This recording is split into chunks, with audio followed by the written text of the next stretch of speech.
Göyçay rayonunda müşahidə olunan güclü külək və leysan xarakterli yağış bir sıra fəsadlar törədib. Əlverişsiz hava şəraiti nəticəsində Ucar Göyçay avtomobil yolunun kənarında yerləşən iri gövdəli ağaclar kökündən çıxaraq yolun hərəkət hissəsini aşıb.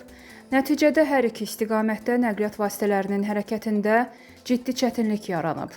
Bundan başqa güclü külək Yeni Arx kəndini işıqsız qoyub. Kənd sakinlərinin sözlərinə görə təbiət hadisəsi nəticəsində bir neçə fərdi yaşayış evinin və yardımçı tikilinin dam örtüyünə ziyan dəyib. Eyni zamanda bir vətəndaşa məxsus minik avtomobili aşan ağacın aşmasından zədələnib. İlkin məlumata görə hadisə nəticəsində xəsarət alan olmayıb. Faktla bağlı araşdırma aparılır. Dəymiş ziyanın həcmi dəqiqləşdirilir.